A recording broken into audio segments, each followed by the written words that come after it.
ta'ala.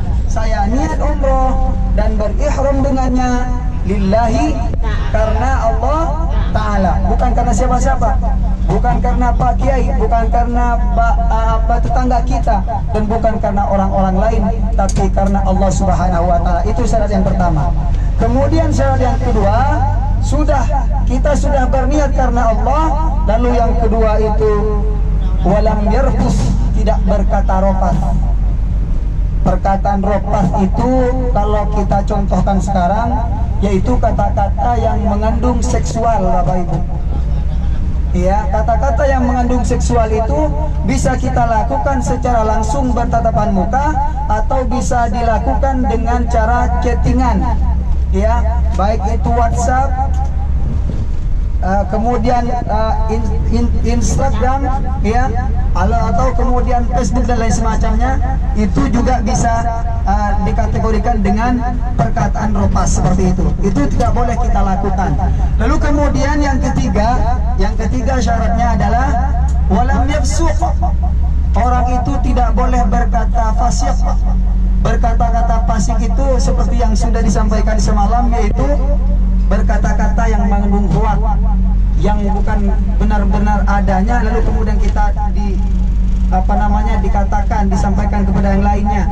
Misalnya ada air di sebelah kanan misalnya, atau ada pohon, atau ada air yang mengalir, lalu kemudian kita video di situ, lalu kemudian kita share di WhatsApp misalnya, lalu kita kasih tulisan di bawahnya, Gunung Uhud mengeluarkan air, ini tanda-tanda kiamat sudah dekat. Itu sudah berkata-kata yang fasik, berkata-kata yang mengandung kuat, tidak sesuai dengan kenyataan seperti itu. 3 syaratnya itu kata Allah Subhanahu wa Ta'ala, kalau sudah dipenuhi yang 3, karena Allah tidak berkata rofas dan tidak berkata fusuk, maka kata Allah Subhanahu wa Ta'ala, raja'ah, maka orang itu akan kembali kayaumi waladatu ummuh, seperti bayi yang baru dilahirkan dari rahim seorang ibunya, katanya. Jadi sangat berbeda dengan yang di awal tadi. Lantar ji'al ayyamul ladzi madat, maka tidak akan kembali yang lalu itu. Tapi kata tukang medis tadi, kata orang yang ahli medis tadi, bisa dikembalikan orang tua yang sudah keriput itu menjadi segar bugar. Tapi kata Allah Subhanahu wa Ta'ala berbeda lagi, Bapak dan Ibu. Orang tersebut akan dikembalikan dari rahim seorang ibunya yang baru dilahirkan. Bagaimana kalau sudah seperti itu? Maka orang tersebut tidak mempunyai dosa dan tidak bernoda. Artinya apa? Ketika pada saat itu kita meninggal dunia, maka orang tersebut tidak lain tempatnya dan tidak bukan terkecuali surganya Allah Subhanahu wa Ta'ala. Semoga umroh kita yang akan kita laksanakan ini menjadi umroh yang makbul, yang mabrur, yang diterima oleh Allah Subhanahu wa Ta'ala, dan kita dikembalikan oleh Allah sesuai dengan janjinya, seperti bayi yang baru dilahirkan dari rahim seorang ibunya, seperti itu. Amin, amin ya rabbal alamin. Baiklah Bapak Ibu yang dirahmati oleh Allah Subhanahu wa Ta'ala, insyaallah kita sebentar lagi akan sampai di Masjid Bir Adi. Nanti yang batal wudu seperti biasa, nanti ngambil wudu dulu sebelum sholat, lalu kemudian untuk niatnya nanti kita ucapkan niat tersebut di atas bis secara bersama-sama, ya. Ucapkan niatnya itu nanti di atas bis mawon bersama-sama. Setelah bis ini mulai bergerak, baru kita mengucapkan, membaca niat itu. Niat yang pendek adalah labbaik Allahumma umratan, kemudian yang panjang yaitu nawaitul umrata wa ahramtu biha lillahi ta'ala. Dan nanti Bapak dan Ibu sekalian tidak perlu bingung dari sekarang, nanti kita tetap sama-sama mengucapkan niatnya.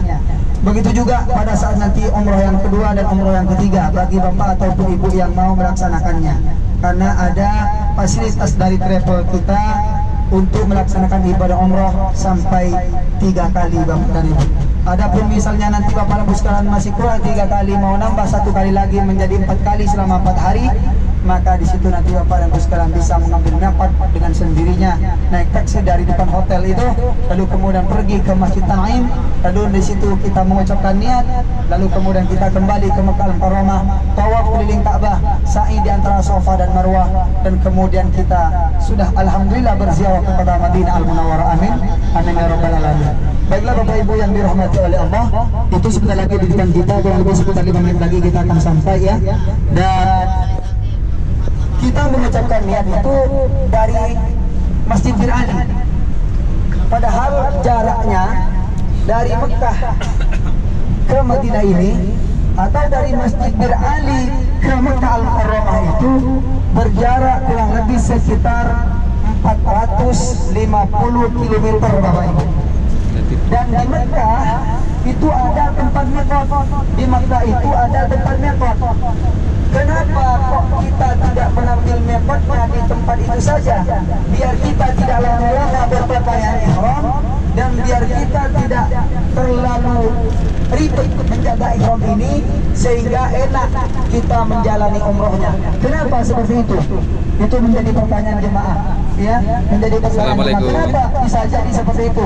Kok niatnya itu di tempat yang jauh, sementara pelaksanaannya itu jauh juga di sana, masih perjalanan kurang lebih sekitar 5 sampai 6 jam Bapak Ibu. Ada apa di sini? Sekali lagi Allah Subhanahu wa taala memerintahkan itu agar kita lakukan dan agar kita ikuti perintah yang diperintahkan oleh Allah yang dibawa oleh Rasulnya itu untuk mencoba atau menguji sampai di mana kesabaran kita atau rasa lapang dada kita menerima ajaran daripada Allah Subhanahu wa taala itu Bapak dan Ibu. Artinya di situ kita haruskan untuk mengucapkan niat itu di Masjid Bir Ali. Kalau kita sholat, kita diwajibkan mengucapkan niat itu di mana kita berada pada saat masuk waktu sholat. Makanya tadi Bapak dan Ibu sekalian yang berada di Masjid Nabawi masuk sholat zuhur, lalu kemudian iqamah di sana, maka tidak perlu mencari tempat di mana kita harus mengucapkan niat. Kita berdiri di tempat suci, dimanapun saja kita berada, kita boleh melaksanakan sholat di situ. Lalu kemudian Allah memerintahkan juga puasa kepada kita Bapak Ibu. Ketika masuk bulan Ramadan tanggal 1, maka kita tidak perlu bingung-bingung untuk datang ke Tanah Suci Mekah Al-Mukarramah. Yang ada di Indonesia tidak perlu datang ke Mekah Al-Mukarramah dan tidak perlu mendatangi tempat-tempat yang lain. Tapi kita sudah wajib mengucapkan niat itu di tempat di mana kita berada. Tidak ada aturannya untuk mengucapkan niat itu. Lalu kemudian Allah Subhanahu wa taala juga memerintahkan kita untuk mengeluarkan zakat. Dan di situ juga Allah Subhanahu wa taala tidak menentukan di mana kita harus mengucapkan niat. Setelah harta kita itu sampai pada nisofnya, maka di situ kita diwajibkan untuk mengucapkan niat untuk mengeluarkan zakat itu. Akan tetapi berbeda dengan pelaksanaan ibadah haji ini. Ketika kita melaksanakan ibadah haji ataupun umrah, maka kita wajib kita yang datang dari Madinah mengucapkan niatnya itu di Masjid Bir Ali. Ya, jadi kalau ada jemaah nanti di atas bis ini sampai di Masjid Bir Ali tidak mengucapkan niat, maka orang tersebut akan dikenakan denda untuk membayar dam menyembelih seekor kambing untuk ditumpahkan darahnya di Tanah Suci Mekah Al-Mukarramah. Itu jadi hukumnya wajib mengucapkan niat ini. Makanya nanti jangan sampai ada yang tidur, nanti malah sampai tengah perjalanan, oh tadi saya di Masjid Bir Ali nggak niat, bayar dam itu, bayar dam. Gitu. Jadi semuanya niat di Masjid Bir Ali ini Bapak dan Ibu. Baiklah Bapak Ibu yang dirahmati oleh Allah, inilah dia masjidnya Bapak dan Ibu sekalian di sebelah kanan kita, Masjid Bir Ali. Ya lumayan besar masjidnya Bapak dan Ibu sekalian. Ya lumayan besar, yang dikatakan lumayan besar di sini kalau kita bandingkan dengan Masjid Nabawi, ya Masjid Nabawi atau Masjidil Haram Makkah Al-Mukarramah. Tapi kalau dibandingkan dengan masjid-masjid di Indonesia itu ini sudah sangat besar Bapak dan Ibu, Masjid Bir Ali ini. Atau di sini ini disebut juga kalau di dalam bahasa kitabnya itu Masjid Dhul Hulaifah, ya Masjid Dhul Hulaifah. Disinilah Rasulullah SAW mengucapkan niat umroh yang pertama pada tahun ke-6 Hijriah. Ya, jadi dari sini Rasulullah SAW mengucapkan niat itu. Lalu kemudian sebentar lagi kita akan berhenti dan kita sama-sama turun, dan juga nanti seperti biasa kita ambil dokumentasi dulu bersama-sama Bapak Ibu dalam keadaan berihram dengan spanduk ada. Iya, bersama dengan spanduknya juga nanti Lalu kemudian setelah itu kita langsung yang bapak-bapak masuk ke tempat sholat bapak-bapak, dan ibu-ibu nanti akan saya tunjukkan tempatnya untuk melaksanakan sholat seperti itu ya. Baiklah Bapak Ibu yang dirahmati oleh Allah Subhanahu wa taala, itu saja mungkin yang dapat saya sampaikan terlebih dahulu. Insya Allah nanti akan disambung kembali. Adapun atas